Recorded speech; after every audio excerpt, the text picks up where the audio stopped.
Guys, इससे पहले मैं दो वीडियो में स्केलेटन मसल्स के बारे में जो स्ट्रक्चर था उसके बारे में बता चुका हूं कि किस प्रकार का फाइबर होता है, उसमें क्या क्या होते हैं, कौन सी लेयर होती हैं, तो बता चुका हूं। और इस वीडियो के अंत में उन दोनों वीडियो का लिंक डाल दूंगा। यह वीडियो आपको तभी समझ में आएगी जब वो वीडियो दोनों देख लेंगे। तो ये वीडियो है तीसरी वीडियो, और इससे पहले दो वीडियो डाल चुका हूँ, उसको आप ज़रूर देखें ताकि ये वीडियो अच्छे से समझ में आए। एक बार आपका कॉन्सेप्ट मैं क्लियर करा दूंगा, उसके बाद आपको बुक की ज़रूरत नहीं पड़ेगी। और अगर यह आप लोग को ब्लर दिखता हो तो 720 पिक्सल पे आप करके देख सकते हैं। इसका रेजुलेशन बढ़ा लीजिएगा ताकि आपको क्लियर दिखेगा।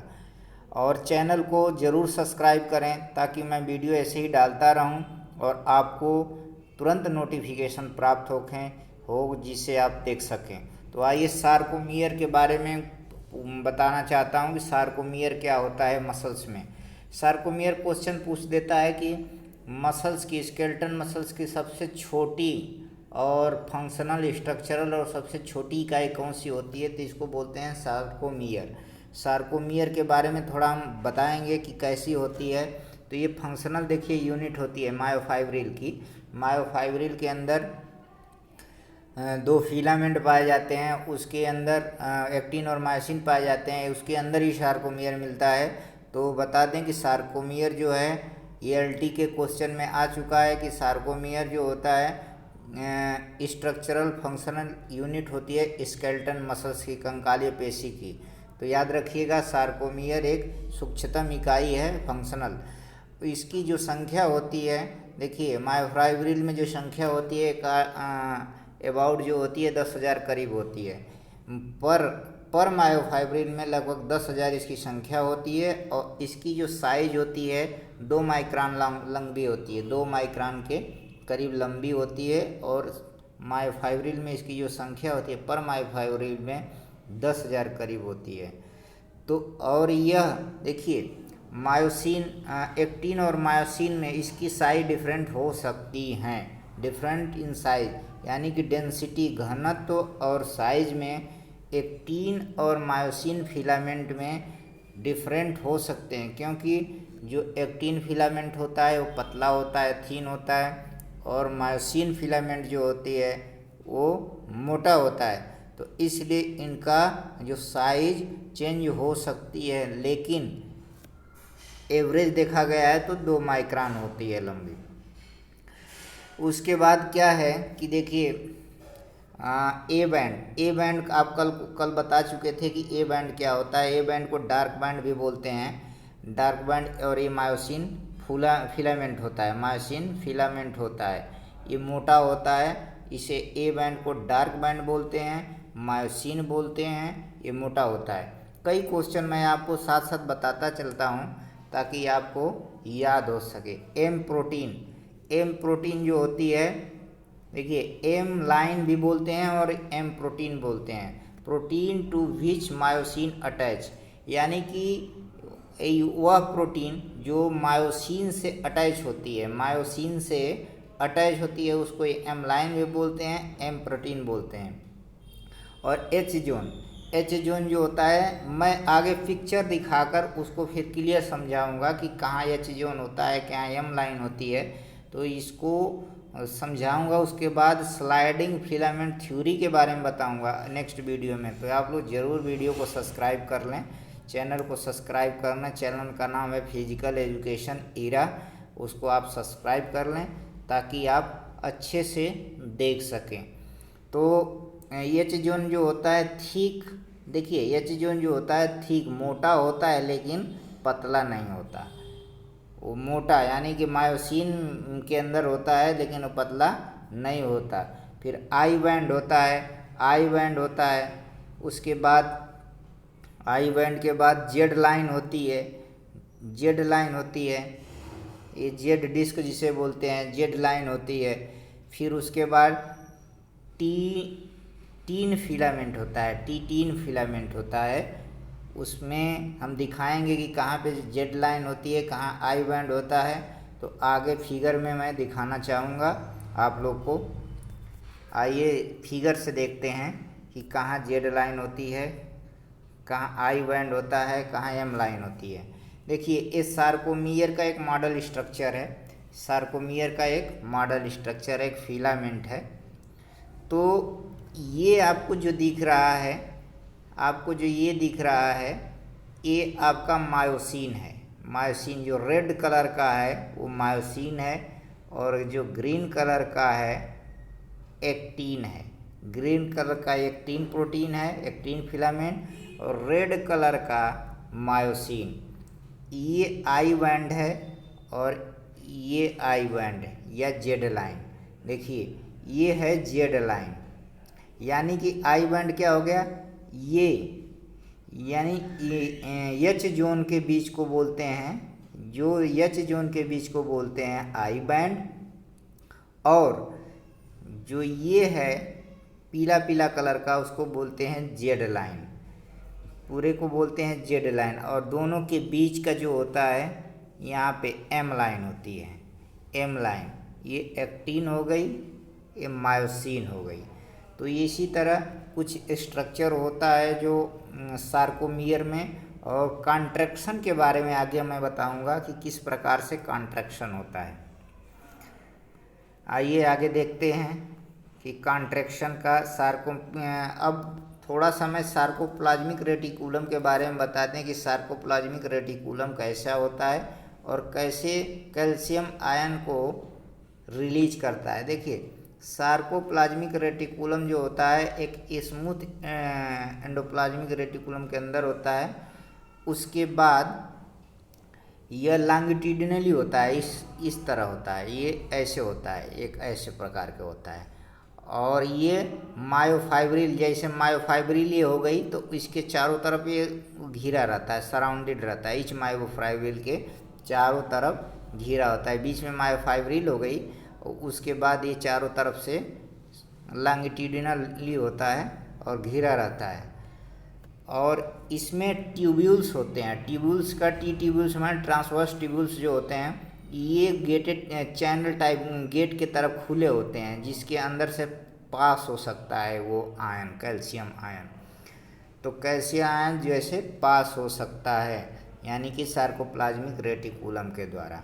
तो आइए इसका भी फिगर थोड़ा हम देख लें कि क्या है, कहाँ पे है, कैसा है सार्कोप्लाज्मिक रेटिकुलम के बारे में। देखिए ये सार्कोप्लाज्मिक रेटिकुलम का स्ट्रक्चर है। ये सार्कोलेमा एक मेम्ब्रेन होती है जो 5 मसल्स के ऊपर होती है। फिर ट्राइटेड माने धारीदार होती हैं, माइटोकॉन्ड्रियाज होती है, मायोफाइब्रिल, फिर ट्यूबुल्स ऑफ सार्कोप्लाज्मिक रेटिकुलम। थोड़ा टफ होगा, थोड़ा आप लोग को समझने में पहले बार डिफ़िकल्टी होगी, लेकिन आप लोग वीडियो को देखिएगा 2 बार 3 बार ज़रूर समझ में आएगा। मैं पूरी कोशिश करता हूँ समझाने की, तो आप लोग को समझ में आएगा। तो terminal cysteine of the sarcoplasmic reticulum, देखिए ये सार्कोप्लाज्मिक रेटिकुलम है और यहीं ट्यूबुल्स है, यहीं पे ट्यूबुल्स हैं जहाँ से पास होता है। फिर दूसरा फिगर है लॉन्गिट्यूडिनल पोजीशन में। लॉन्गिट्यूडिनल पोजीशन में इसका फिगर ये है कि आप देख सकते हैं कि किस प्रकार से इस सार्कोप्लाज्मिक रेटिकुलम होता है। इस सार्कोप्लाज्मिक रेटिकुलम होता है, इसमें कैल्शियम आयन होते हैं, ये ट्यूब्यूल होता है, ऐसे ही स्ट्रक्चर का होता है, तो अंदर इसके होता है। अब आगे बढ़ते हैं कि देखिए आगे क्या है कि इसका किस प्रकार से ये अब फंक्शन करते हैं, किस प्रकार से हमारी मसल्स कॉन्ट्रैक्ट होती है। पहले मैं थ्योरी बता दूंगा, उसके बाद इसका फिगर दिखाकर समझाऊंगा मसल्स कॉन्ट्रैक्शन कैसे होता है। तो द स्लाइडिंग फिलामेंट पे होता है कॉन्ट्रैक्शन, एक स्लाइडिंग फिलामेंट मॉडल होता है, वो थ्योरी भी होती है, उसी पे कॉन्ट्रैक्शन होता है। देखिए muscle shortening occur due to the movement of the actin filament over the myosin. जैसे मान लीजिए कि एक फिगर बनाते हैं कि ए मायोसिन हो गई, ए मायोसिन हो गई, मायोसिन, और ये एक्टिन हो गई, एक्टिन हो गई, ये एक्टिन हो गई, ये मायोसिन हो गई। तो अब क्या किया है कि कहा है कि जो एक्टिन फिलामेंट होता है वो मायोसिन पे स्लाइड करता है, मायोसिन फिलामेंट पे स्लाइड करता है, ठीक ना। उसके बाद formation of cross bridge between the actin और मायोसिन। अब ये मायोसिन जो होता है यहाँ पे एक हेड होता है, मायोसिन का हेड होता है, यही हेड होता है, यानी कि इसको बोलते हैं क्रॉस ब्रिज। क्रॉस ब्रिज यहाँ से ये एक्टिन से अटैच होता है, यहाँ एक्टिन से अटैच होता है। ये मायोसिन हो गया, मायोसिन का हेड हो गया, क्रॉस ब्रिज हो गया, ये एक्टिन हो गई, एक्टिन पे ये अटैच होता है। तो कहा है कि formation of cross bridge between actin and myosin filament, दोनों फिलामेंट के बीच एक क्रॉस ब्रिज होता है, तब वो अटैच होता है। फिर उसके बाद reducing in Z distance between Z line of the sarcomere. अब यहीं पे बीच में जो बताए थे जेड लाइन होती है, ये जैसे ही ये एक्टिन इसको पुल करता है, अपने इस साइड पुल करता है, खींचता है, तो ये दोनों जेड लाइन आगे की तरफ बैंड हो जाती हैं, झुक जाती हैं, रिड्यूस, दोनों की गैपिंग कम हो जाती है, दोनों की गैपिंग कम हो जाती है। आपको समझना होगा कि जैसे एक्टिन मायोसिन पे स्लाइड करता है, एक्टिन मायोसिन पे स्लाइड करता है, वैसे ही दोनों जेड लाइन क्लोज आ जाती हैं, झुक जाती हैं। और जैसे ही कॉन्ट्रैक्शन के बाद रिलैक्सेशन होता है तो दोनों जेड लाइन सीधी हो जाती हैं, अपने इनिशियल पोजीशन में आ जाती हैं, प्रारंभिक अवस्था में आ जाती हैं, तो झुक जाती हैं कॉन्ट्रैक्ट के समय।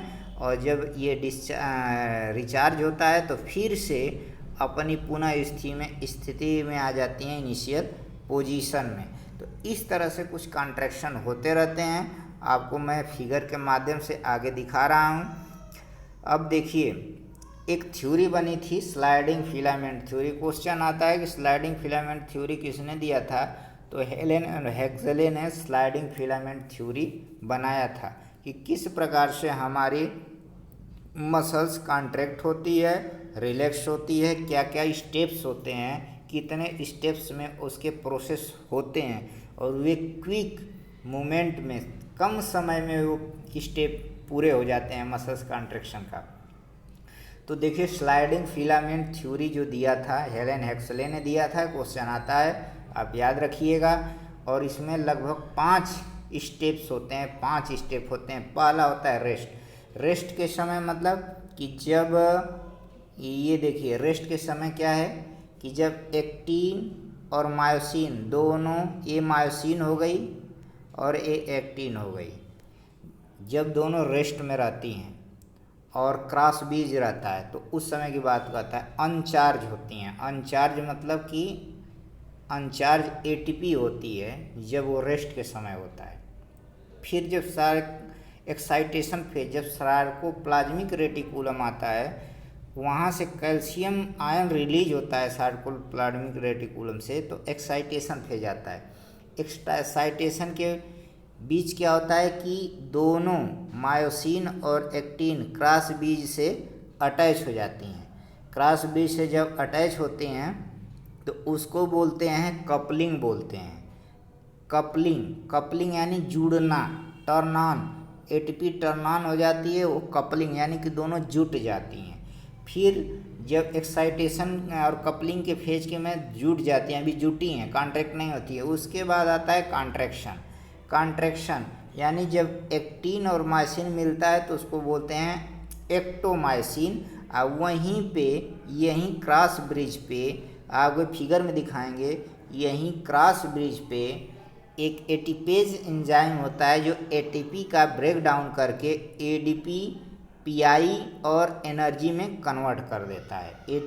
एटीपेज एंजाइम एटीपी को ब्रेक डाउन करके तोड़कर एडीपी और पीआई प्लस एनर्जी में कन्वर्ट कर देता है, तो वहाँ से कॉन्ट्रैक्शन होना शुरू हो जाता है। तो कॉन्ट्रैक्शन जब होता है तो दोनों जेड लाइन झुक जाती हैं और एक्टिन मायोसिन पे स्लाइड करती है। जब स्लाइड कर लेती है, एक कॉन्ट्रैक्शन हो जाता है, तो फिर से रिचार्जिंग फेज होता है, फिर से पुनः अपनी अवस्था में जेड लाइन सीधी हो जाती है, मगर कपलिंग फेज स्टार्ट रहता है, कपल जुड़े रहती हैं। वहाँ पर reload cross bridge with ATP, फिर से रिचार्ज होता है। उसके बाद रिलैक्सेशन फेज आता है, और जब रिलैक्सेशन फेज आता है तो क्रॉस ब्रिज और जो एक्टिन और मायोसिन एक दूसरे से हट जाती हैं, दूर दूर हो जाती हैं, क्रॉस ब्रिज हट जाता है वहाँ से, यानी कि बाइंडिंग हट जाती है, कपलिंग फेज हट जाता है। तो ये कुछ 5 स्टेप हैं। पहला हो गया रेस्ट। रेस्ट के समय क्या होता है, एटीपी अनचार्ज होती है, वो क्रॉस ब्रिज नहीं अटैच होते हैं। फिर एक एक्साइटेशन फेज आता है जिसमें कपलिंग होती है एक्टिन और मायोसिन का। फिर कॉन्ट्रैक्शन फेज आता है। कॉन्ट्रैक्शन के बाद उसमें एटीपीज एंजाइम के द्वारा एटीपी का ब्रेक डाउन होता है एडीपी और पीआई प्लस एनर्जी में। फिर उसके बाद रिचार्जिंग फेज होता है। फिर रिलैक्सेशन फेज होता है। रिलैक्सेशन के बाद अपने पुनः स्थिति में आ जाती हैं। आगे मैं आगे बताऊंगा कि इसका मॉडल क्या है। देखिए, वही जो मैं बताऊं कि जो थिन फिलामेंट होता है यानी एक्टिन, उस पर मायोसिन पे स्लाइड करता है और दोनों ओवरलैप होती हैं एक दूसरे पे और जेड लाइन बैंड हो जाती है। तो उसको मैं बता चुका हूँ आगे। तो अब इसका देखिए कि किस प्रकार से, अब मैं इसको पूरे फिगर के माध्यम से आपको समझाऊंगा। पहले देखिए कि ये जो है मायोसिन फिलामेंट है, ये जो है मायोसिन, इसको बोलते हैं मायोसिन, और ये है एक्टिन। अब एक्टिन में आप लोग को कल मैं बताया था कि एक्टिन के अंदर क्या क्या होती है। ट्रोपोनिन होती है, ट्रोपोमाइसिन होती है, ठीक, ट्रोपोनिन ट्रोपोमाइसिन होते हैं।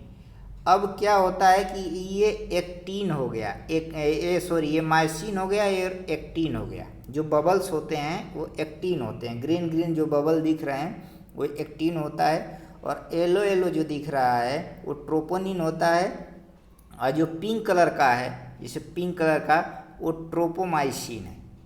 तो याद रखिए, मैं इसको एकदम अच्छे से समझाने की कोशिश कर रहा हूँ कि जब एक्साइटेशन रेस्ट के समय यही दोनों इस पोजीशन में होते हैं, इस पोजीशन में, यही देखिए, ये जो है ना इस पोजीशन में रहेंगे और ये यहाँ पे रहेगा, ये यहाँ पे कोई दिक्कत नहीं रहेगी रेस्ट पोजीशन में।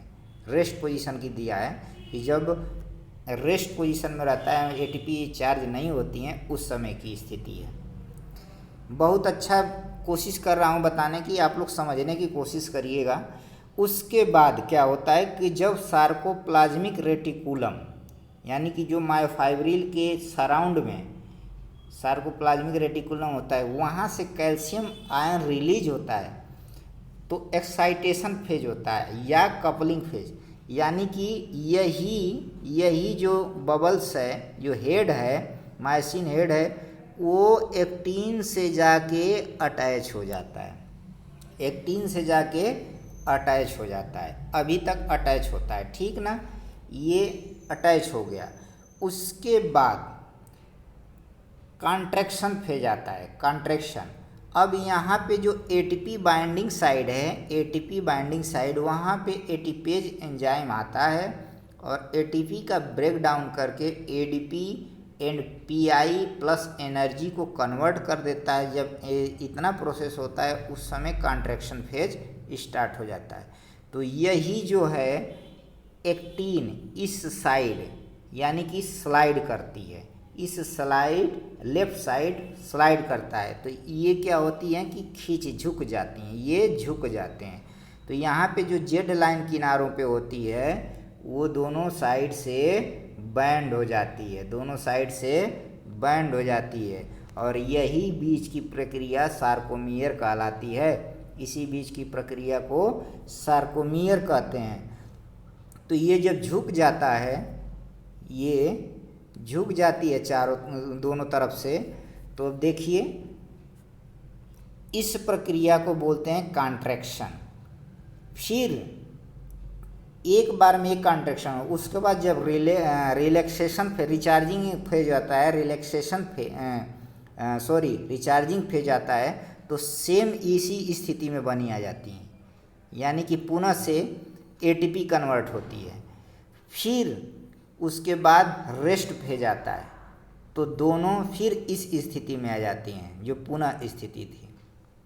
एक खास बात और बता दें कि जब सार्कोप्लाज्मिक रेटिकुलम एक्साइट होता है, रिलीज होता है कैल्शियम आयन सार्कोप्लाज्मिक रेटिकुलम से, तो ये ट्रोपोनिन जो है ना, ट्रोपोनिन जो पीला पीला दिख रहा है, येलो येलो बबल्स, वही बाइंड करते हैं कैल्शियम आयन को। क्वेश्चन पूछता है कि सार्कोप्लाज्मिक रेटिकुलम से रिलीज कैल्शियम आयन को कौन सी प्रोटीन बाइंड करती है, बांधती है, तो ट्रोपोनिन।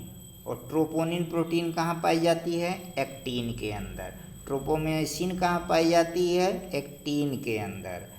मायोसिन क्रॉस ब्रिज कहाँ किस में होता है, तो मायोसिन क्रॉस ब्रिज होता है मायोसिन में। ये सब याद रखिएगा। इस तरह से 5 प्रक्रिया होती है, rest, coupling, contraction, relaxation, recharging और रिलैक्सेशन जिसे बोलते हैं। 5 फेज में ये स्लाइडिंग फिलामेंट थ्योरी के माध्यम से बताया गया था। आप लोग को न समझ में आएगा तो ज़रूर से कमेंट करिएगा, ताकि मैं फिर से समझाने की कोशिश करूँगा, लेकिन मुझे विश्वास है कि समझ में आ गया होगा। ये एक्टिन है। एक बार पुनः फिर बता देते हैं कि ये एक्टिन हो गया, सॉरी ये मायोसिन हो गया और ये एक्टिन हो गया, ग्रीन वाला। ग्रीन के अंदर ट्रोपोनिन होता है, ट्रोपोमायोसिन होता है। ट्रोपोनिन जो पीला पीला है और पिंक कलर का है ट्रोपोमायोसिन। और रेस्ट के समय जब कॉन्ट्रैक्शन नहीं होता है, रेस्ट के समय, तो ये हेड एक दूसरे से अटैच नहीं होते हैं एक्टिन और मायोसिन से।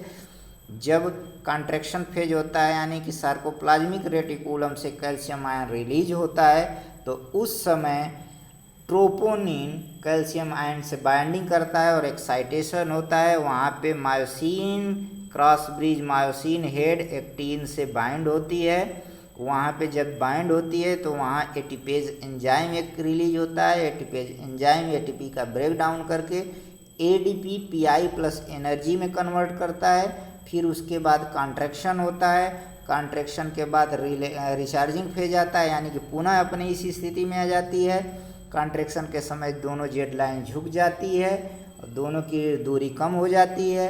उसके बाद रिचार्जिंग फेज आता है, पुनः अपनी स्थिति में आती है। फिर रिलैक्सेशन फेज आता है। रिलैक्सेशन फेज के समय इस पोजीशन में आ जाती है, यानी कि दोनों अनकपल होते हैं, ज्वाइंट नहीं होते हैं। तो इस तरह से मसल्स का कॉन्ट्रैक्शन होता है। आप लोग को दिखा दिया हूँ कि किस प्रकार से मसल्स का कॉन्ट्रैक्शन होता है। तो आप लोग वीडियो को अच्छे से समझने की कोशिश करिएगा, अच्छे से समझिएगा। स्केलेटन मसल्स का मैं ये वीडियो बनाया हूँ कि ताकि आप लोग को समझ में आ जाए। देखिए एक्साइटेशन फेज का, एक्साइटेशन कपलिंग फेज का ये सब बता चुका हूँ कि किस प्रकार से कैसे होता है, किस प्रकार से कैल्शियम आयन रिलीज होते हैं, ये सब मैं चर्चा कर चुका हूँ। Mechanism where the action potential can muscles contraction involve, देखिए सार्कोलेमा, फिर उसके बाद T tubules, terminal system, sarcoplasmic reticulum, ये सारा आपको बता चुका हूँ। उसके माध्यम से फिर ट्रोपोनिन होता है जो कैल्शियम आयन को बाइंड करता है। इस तरह से हमारे शरीर में मसल्स का कॉन्ट्रैक्शन होता रहता है। अगली बार मैं वीडियो में एनर्जी सोर्सेस पढ़ाएंगे कि कहाँ से एनर्जी मसल्स को प्राप्त होती है। तो वीडियो को देखिए, चैनल को ज़रूर से ज़रूर सब्सक्राइब करिए ताकि नेक्स्ट वीडियो डालूँ आपको प्राप्त हो सके। Thanks for watching my video.